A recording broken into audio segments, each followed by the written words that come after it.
नमस्कार दोस्तों, स्वागत है मेरे इस YouTube channel Janata Janardan with YKD। आज का विषय बहुत ही इंटरेस्टिंग होने जा रहा है और इसीलिए आज का टॉपिक दिया हुआ है मैंने, राहुल गांधी के हाइड्रोजन बम में बारूद डालना ही भूल गए।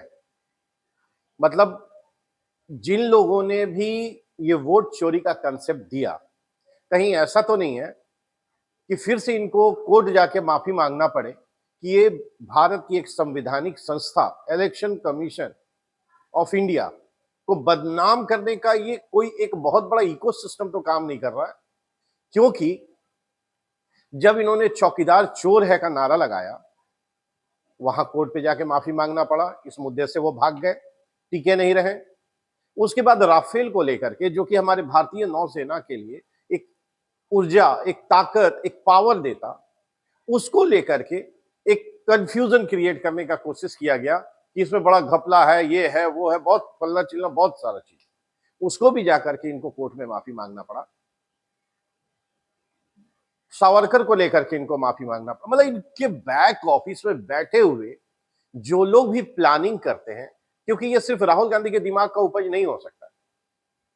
राहुल गांधी के पास अब तक के कैरियर को देखते हुए आम जनता भी ये बात करने लगी है कि इस आदमी के पास इतना तो सोच नहीं है कि वो खुद से ऐसी चीजों को इश्यू बनाए। क्योंकि इस इतने बड़े देश में इतने तरह का इश्यू बनाने का चीज है जो आम जन से संबंधित है। ये कोई भी इश्यू जो आम पब्लिक से जुड़ा हुआ है उसको नहीं उठाता है ये अगला आदमी। और ये पता नहीं पीछे से कौन ऐसे लोग हैं जो कांग्रेस का ही कब्र खोदने में लगे हुए हैं और कहेंगे कि भाई वोट चोरी। अब आप बताइए, इसीलिए टॉपिक दिया हुआ है कि 6 महीने पहले, 4 महीने पहले कर्नाटक में इन्होंने प्रेस कॉन्फ्रेंस करके बताया कि कैसे लोकसभा में वोट चोरी हो गया। अब वो सारा इलेक्शन कमीशन से लेकर के मीडिया से लेकर सारे लोग लग गए और 24 घंटा होते होते टाई टाई फिस। यहां तक कि कर्नाटक के ही इनके मंत्री, जो सरकार में मंत्री थे, उन्होंने कहा कि भाई ऐसा कुछ भी नहीं हुआ है। ये कांग्रेसी जो बोलते हैं कि बोलने की आजादी है और सब कुछ, उसका रिजिग्नेशन ले लिया इन लोगों ने कि नहीं तुम रिजाइन करो, तुम बोल कैसे दिए। अब बताइए, वहां एटम बम फुस हो गया, इतने दिनों से हाइप बना के रखा इन्होंने। और मीडिया में एक आते हैं हमारे सतीश के सिंह, वो बहुत काफी पुराने एडिटर रहे हैं, न्यूज एडिटर रहे हैं और मीडिया में बहुत सालों से हैं और प्योर कांग्रेस भक्त हैं और इतना बेचारे डिफेंड करते हैं राहुल गांधी को कि मत कहिए। मेरे जैसे लोग उनके टीवी पे होने के लिए सर्च करते हैं कि वो किस चैनल पे बैठे हैं, और जब उनको ये देखते हैं कि एक इतना उम्रदराज आदमी, इतना अनुभवी आदमी, उसके अंदर गंभीरता नहीं है, कभी कभी बचकाना वाला उनका बॉडी लैंग्वेज होता है।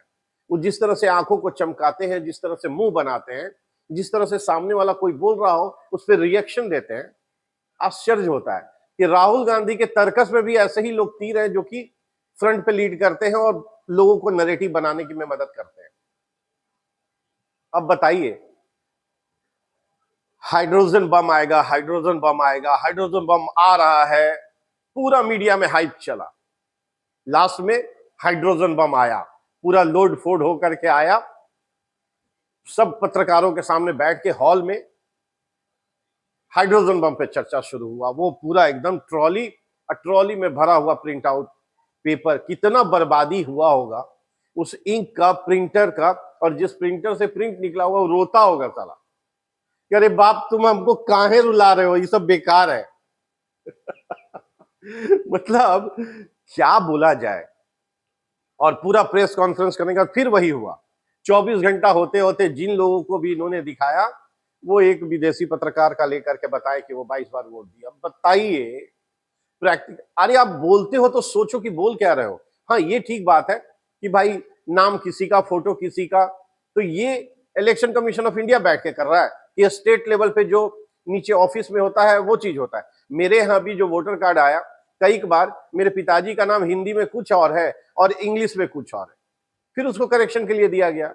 ये होता ही है। तो खैर, सबसे बड़ी बात शुरू हुआ, हम जैसों को भी इंतजार था, पता नहीं इस बार क्या बम मार देंगे, और वो भी एटम बम नहीं है, हाइड्रोजन बम है।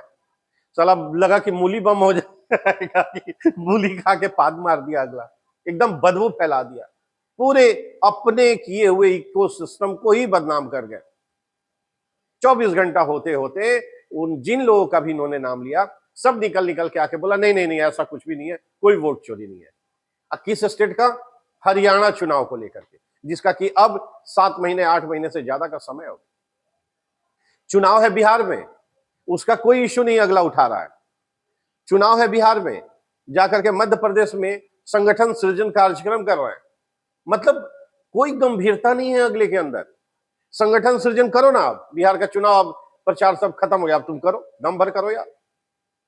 जो लोग भी जो यूट्यूब पे हैं, जो पत्रकार कांग्रेस को रात दिन डिफेंड करते हैं, वो जानबूझ के मोदी को लेके, मोदी का ये होगा, अमित शाह का ये होगा, ऐसे डिस्प्यूट घंटा हो गया, कुछ नहीं होगा। और हम बार बार कह रहे हैं कि कुछ नहीं होगा। आप मेरे वीडियो पे और मेरे चैनल पे जाकर के पीछे का कुछ वीडियो देखेंगे, जो टाइटल दिया हुआ उसमें क्लियर है, एकदम एनडीए की सरकार बनेगी। और ये मैंने 2 महीने पहले कहा हुआ था। हमको नहीं पता था कि उस टाइम महागठबंधन इतना तेजी से बिखर जाएगा और कांग्रेस का नियत होगा कि तेजस्वी के आगे बढ़ने के उस रास्ते को ही ब्लॉक कर दे। और इस बार भी अगर तेजस्वी चीफ मिनिस्टर के लिए फाइट नहीं कर पाए, उसके लिए एकमात्र एक ही पार्टी जिम्मेवार है, वो है कांग्रेस, एकदम कांग्रेस है।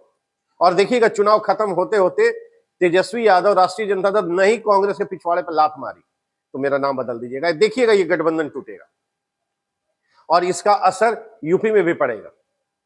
तो खैर वो एक लंबा वीडियो हो जाएगा। आज हम लोग हाइड्रोजन बम पे रहते हैं, जिसमें ऐसा लग रहा है कि इनके जो इकोसिस्टम और बैक ऑफिस के लोग हैं, जो भी वामपंथी बैठे हैं, जो भारत के संवैधानिक संस्थाओं को बदनाम करना चाहते हैं, हाइड्रोजन बम तो भेजे, साला बारूद ही डालना भूल गया, क्योंकि वो फुस हो गया, बारूद ही नहीं डालता। वो लग रहा है कि कंबोडिया की कहां गए थे, इंपोर्टेड कुछ बारूद आना था जो बहुत धमाक होता। भारतीय बारूद से काम नहीं चलता, उसके लिए election period, Bihar election period में अगला बंदा 15 दिन जाकर के समय दिया, बाइक पे स्कूटी पे घूम घूम के, शायद थोड़ा थोड़ा करके हाइड्रोजन बम इकट्ठा कर रहे होंगे और वो शायद बाई शिप ला भी दिए होंगे, लेकिन इसमें साला भरना भूल गया, खाली सुतरी लगा के छोड़ दिया। तो आज का ये वीडियो राहुल गांधी के हाइड्रोजन बम पे है, जिसमें ये साबित हो गया आज 4 दिन होने के बाद कि इनके हाइड्रोजन बम में बारूद ही नहीं था। कहीं चुनाव प्रचार में थे, मीडिया वाला पूछा कि सर बिहार चुनाव को लेकर के क्या सोचते हैं आप, तो उनका स्टेटमेंट है, अरे सुनो सुनो, इधर आओ इधर आओ, डरो मत, इधर आओ। रिपोर्टर को बोल रहे हैं इधर आओ इधर आओ, अभी हम हरियाणा चुनाव पे, अभी प्रेस कॉन्फ्रेंस की वोट चोरी पे, तुम लोग उसको नहीं दिखा रहे हो यार, डर रहे हो क्या? अरे डरो मत, उसको दिखाओ, वो ज्यादा हाईलाइटेड करो। अब बताइए, चुनाव है बिहार में, वहां की आम जनता बेरोजगारी, महंगाई और ये तेजस्वी यादव जितना अच्छा मुद्दा उठा रहे हैं, उससे कोई मतलब नहीं अगले बंदे को। सुनने में तो यह भी आया है कि इसी हाइड्रोजन बम के चक्कर में तेजस्वी यादव एक मंच साझा किए हैं कांग्रेस राहुल गांधी के साथ, उसके बाद बोले तुम साले तुम अपना करो, हम अपना करेंगे, तुम साले जाओ, हम समझ गए कि हमको ये चुनाव नहीं जीतना है, हम हारने जा रहे हैं, हम अगला सोचेंगे। तो चलिए इस वीडियो में इतना ही। तो ये साबित हो गया है कि राहुल गांधी के हाइड्रोजन बम में कांग्रेसियों ने हाइड्रोजन बम जो बारूद होता है वो डालना ही भूल गए। तो ये गया टाइप फिस, और बिहार का चुनाव भी हो गया टाइप फिस। तो आप सब लोगों से रिक्वेस्ट है, जो आप कुछ ऐसे यूट्यूबर चैनल को देख रहे हैं जो मोदी विरोधी और कांग्रेस समर्थक है, अब समीक्षा करने का समय आ गया है कि ये जितना नैरेटिव बनाने का कोशिश कर रहे हैं, उतना ही कांग्रेस बर्बाद हो रही है और बीजेपी उतनी मजबूती से आगे बढ़ रही है। तो आप सच का साथ दीजिए और नकारात्मकता से दूर रहिए। चलिए बहुत बहुत धन्यवाद, मेरे वीडियो में बने रहें, खूब लाइक करें, सब्सक्राइब करें, और आप लोग भी कमेंट के माध्यम से बताइए कि आप लोग राहुल गांधी के इस हाइड्रोजन बम के बारे में क्या सोचते हैं। ठीक है, और 14 नवंबर को रिजल्ट होना है बिहार चुनाव का, कल वोटिंग है 11 तारीख को, और उम्मीद है कि शाम से एग्जिट पोल भी आना शुरू हो जाएगा। तो मेरा जो पहले का ओपिनियन पोल दिया हुआ है उसमें और बाकी आगे अब आने में क्या अंतर रहेगा, उस पर भी हम लोग धीरे धीरे चर्चा करेंगे। तो ऐसे ही आप मेरे वीडियो को खूब लाइक करें, सब्सक्राइब करें, खूब फॉरवर्ड करें और सहयोग बना करके रखें। बहुत बहुत धन्यवाद। Thank you.